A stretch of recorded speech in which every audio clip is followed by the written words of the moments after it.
कराची में वक्फे वक्फे से बारिश का सिलसिला जारी। सदर सुपर हाईवे, गुलशन, नागिन चुरंगी, शादमान समेत मुख्तलिफ इलाकों में बादल बरसे। महकमे मौसमियात ने नशेबी इलाकों के जेर आब आने का खदशा जाहिर कर दिया। आज और कल जामे कराची और इंटर बोर्ड के इम्तहानात मुलतवी कर दिए गए। अंदरूनी सिंध भी बारिशों के बाद सैलाबी रैले, सैकड़ों देहात मुतासिर। कंदकोट में घर की छत गिरने से 3 बच्चे जाँ बहक। खैरपुर में छत गिरने से 1 बच्चा जाँ बहक हुआ। खैरपुर में 2 बच्चे सैलाबी रैले में बह गए। दादू में कढ़न नहर में 200 फीट चौड़ा सगाफ पड़ गया। जोही, मुहीड़, दादू, छठा, बदीन, मुटियारी, सांगड़ में भी तूफानी बारिशों से हर जगह पानी। कंदकोट में मुरादाबाद से आने वाले सैलाबी रैले ने 70 से ज्यादा देहात को डुबो दिया। शिकारपुर में रिलीफ कैंप में बुनियादी सहूलियात का फुकदान, मुतासरीन का खाना ना मिलने का शिकवा।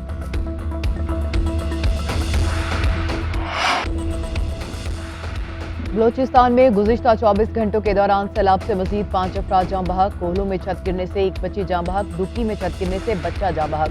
अमवात की मजमूई तादाद 230 हो गई। पीडीएमए ने रिपोर्ट जारी कर दी। रिपोर्ट के मुताबिक सूबे में 26,897 घरों को मुकम्मल या जुज़वी नुकसान पहुंचा। 710 किलोमीटर पर मुहित शाहराएं मुतासिर हुई। 18 पुल टूट गए। 1,07,000 से जायद माल मवेशी हलाक हुए। 1,98,000 एकड़ से जायद ज़रई रकबे को नुकसान पहुंचा। जाफराबाद में सैलाब का रुख मोड़ने के लिए रास्ते में कट लगा दिया गया। इलाका मकीनों का एहतजाज। लेसबेला में कई इलाके सैलाब की लपेट में आ गए। ओथल में 3 मकामात से कौमी शाहराह ब्लॉक, लाखड़ा और कंदराज का जमीनी राब्ता एक बार फिर मुनक़ता हो गया। सोहबतपुर भी पानी में डूब गया।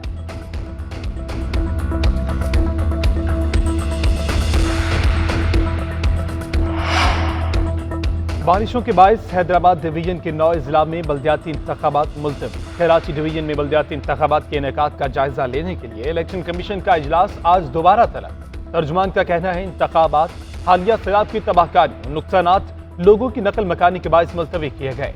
उधर बल्दियाती इंतखाबात का दूसरा मरहला मुलतवी करने के लिए सिंध हुकूमत का इलेक्शन कमीशन को खत।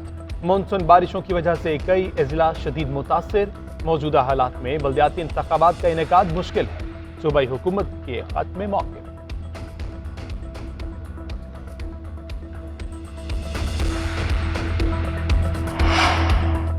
सियासी तमाशे चलते रहेंगे। अव्वलीन तरजीह सैलाब मुतासरीन होने चाहिए। सैलाब मुतासरीन की फौरी मदद की जरूरत है। बेनजीर इनकम सपोर्ट प्रोग्राम के जरिए मुतासरीन की मदद की जाएगी।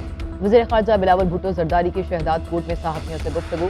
बोले, बारिशों की वजह से अवाम को मुश्किलात का सामना है। मुतासरीन को अकेला नहीं छोड़ेंगे। रिलीफ और बहाली के तमाम मुमकिन वसाइल को बरोज़गार लाएं।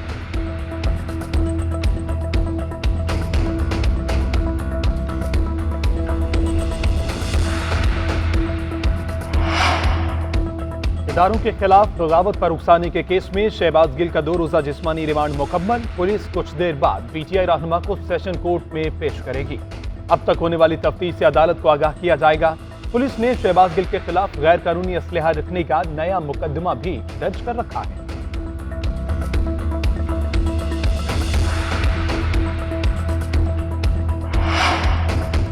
NA 118 में इमरान खान के कागजात नामजदगी मंजूर होने के खिलाफ अपील पर समाअत। अपील कुनंदा मनसब के वकील ने दलाइल दिए कि इमरान खान ने कागजात नामजदगी में हकायक को छुपाया, तोशाखाना के तहाइफ जाहिर नहीं किए, कानूनी पॉइंट्स को नजरअंदाज किया गया। कागजात नामजदगी के साथ जमा कराई गई दस्तावेजात ओथ कमिश्नर से तस्दीक नहीं कराएगी।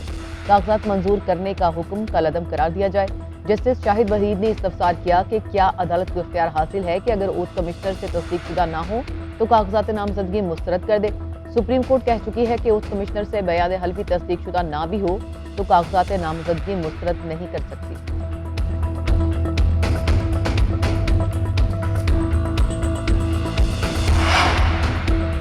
वज़ीर आज़म का ताजरों पर फिक्स्ड टैक्स, बिजली के बिलों से फ्यूल एडजस्टमेंट चार्जेस खत्म करने का ऐलान। कहते हैं 1,71,00,000 सारिफीन को इजाफी फ्यूल एडजस्टमेंट चार्जेस नहीं देना पड़ेंगे।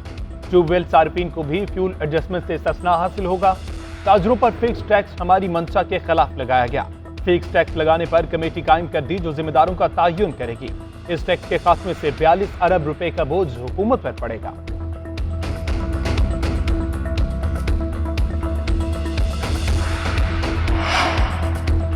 वज़ीर-ए-आज़म शहबाज शरीफ की कतर के हम मनसब शेख खालिद बिन खलीफा बिन अब्दुल अजीज अल सानी से मुलाकात। दो तरफा ताल्लुकात, इलाकाई और बैनुल अक़वामी अमूर पर तबादला ख्याल, तिजारत और सरमायाकारी के शोबों में ताउन को मज़ीद बढ़ाने के अज़्म का यादा। वज़ीर-ए-आज़म ने अफगानिस्तान में अमन और मुफाहमत के लिए कतर की कोशिशों को सराहा।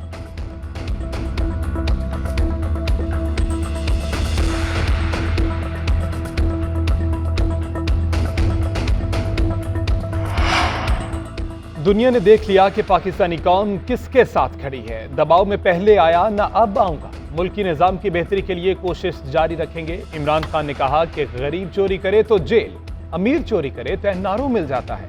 हकीकी आजादी का सफर अब फैसला कुन मरहले में दाखिल हो चुका।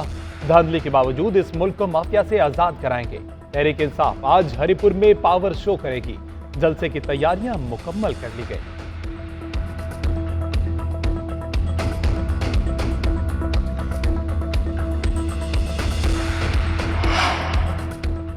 तौहीन अदालत केस में इमरान खान के बचने का कोई चांस नहीं। जमानत मुस्तरद होती है तो इमरान खान को गिरफ्तार करेंगे। अदालत ने जमानत मुस्तरद की तो पंजाब का कोई किरदार नजर नहीं आएगा। वज़ीर दाखिला राना सनाउल्लाह कहते हैं कि पार्टी का फैसला है कि इलेक्शन से पहले नवाज शरीफ को वापस आना चाहिए। आम इंतखाबात में नवाज शरीफ लीड करेंगे। नवाज शरीफ हिफाजती जमानत लेकर पाकिस्तान वापस आएंगे।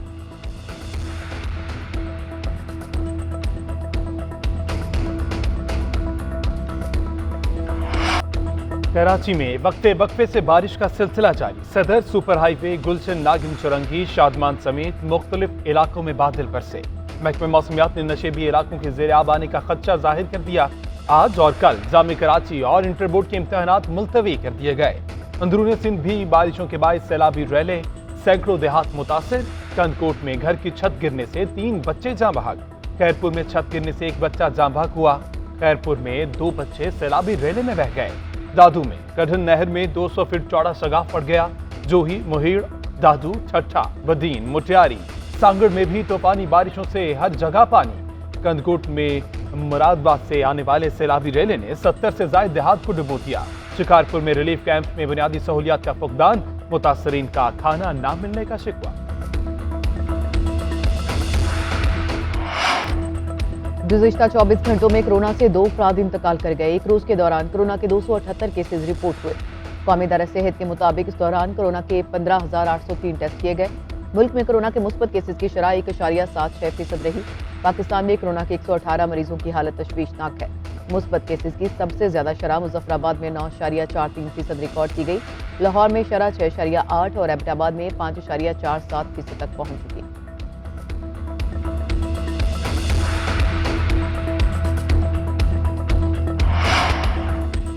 शाहीन एशिया कप में फतह के लिए तैयार। कौमी T20 स्क्वाड के मुत्तहिदा अरब अमारात में डेरे। पाकिस्तान क्रिकेट टीम आज से प्रैक्टिस सेशन का आगाज करेगी। पाकिस्तान क्रिकेट टीम टूर्नामेंट में अपना पहला मैच 28 अगस्त को भारत के खिलाफ खेलेगी।